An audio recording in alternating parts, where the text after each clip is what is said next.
ಭಾರಿ ಮಳೆಗೆ ಹುಬ್ಬಳ್ಳಿಯಲ್ಲಿ ಮನೆಯ ಗೋಡೆ ಒಂದು ಕುಸಿದು ಬಿದ್ದಿದೆ. ನಿದ್ದೆ ಮಂಪರ್ನಲ್ಲಿದ್ದ ಕುಟುಂಬಸ್ಥರು ಕೂದಲೆಳೆ ಅಂತರದಲ್ಲಿ ಜಸ್ಟ್ ಮಿಸ್ ಇಲ್ಲಿ.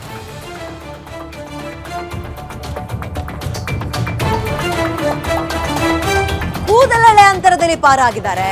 ಮನೆಯಲ್ಲಿದ್ದ 6 ಜನ ಕೂಡ. ಮುಮ್ತಾಜ್ ವಡ್ಡು ಅನ್ನೋರ ಮನೆಯ ಮೇಲೆ ಅಂದ್ರೆ ಮನೆಯ ಗೋಡೆ ಕುಸಿದೋಗಿರೋದು.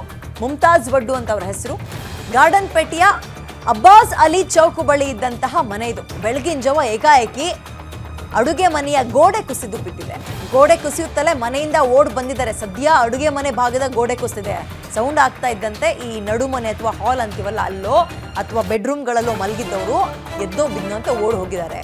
ಫ್ರಾಕ್ಷನ್ ಆಫ್ ಸೆಕೆಂಡ್ ಅಂತಾರಲ್ಲ ಹಂಗೆ ಕೂದಲೆಳೆ ಅಂತರದಲ್ಲಿ ಮನೆ ಅಷ್ಟೂ ಜನರ ಜೀವ ಉಳಿದಿದೆ. ಬೀಸೋ ದೊಣ್ಣೆಯಿಂದ ಪಾರಾದ್ರೆ 1000 ವರ್ಷ ಆಯಸ್ಸು ಅಂತಾರೆ. ಹಂಗಾಗಿದೆ ಅವ್ರಿಗೆ. ಪಾಪ ಬದುಕಿದ್ದಾರೆ. ಆದ್ರೆ ಏನ್ ಮಾಡ್ತೀರಿ, ಮುಂದಕ್ಕೆ ಜೀವನ ಹೆಂಗೆ? ಮನೆ ಪರಿಸ್ಥಿತಿ ಹಿಂಗಾಯ್ತಲ್ಲ. ಕೂಲಿ ಮಾಡಿ ಜೀವನ ಸಾಗಿಸ್ತಾ ಇದ್ದ ಕುಟುಂಬ ಇದು ಕಂಗಾಲಾಗ್ಬಿಟ್ಟಿದೆ.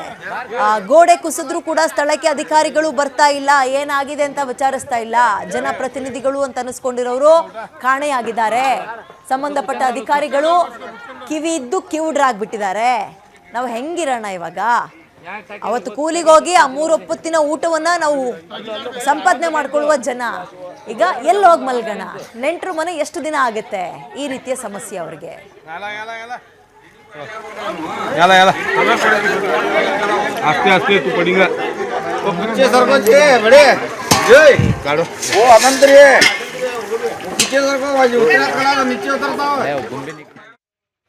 ಮಳಿ ಬಂದ ಕೆಸ ಗಾಳಿ ಎಲ್ಲಾ ಕಳೆದಿತ್ತು.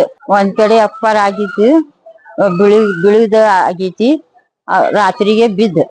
ಆಮೇಲೆ ನಮ್ಮ ಹುಡುಗ ಎಲ್ಲಾ ತೆಗದ್ ಕೆಸ ಇದು ಮಾಡಿದ್ವಿ. ಅಡಿಗೆ ಎಲ್ಲಾ ಬಿದ್ದ ಕೆಸ ಇದು ಆಗೈತಿ. ದಯವಿಟ್ಟು ಗೌರ್ಮೆಂಟ್ಲಿಂದ ನಮ್ನ ಏನಾರ ಸಾಕಾಗ್ ಮಾಡಿರಿ. ನಮ್ ಹೆಸರು ಮುಮ್ತಾಜ್ ವಡ್ಡೋರಿ. ಗಾರ್ಡನ್ ಪೇಟೆ ಸರ್ಕಲ್, ಇಡ್ಲಿ ಓಣಿ.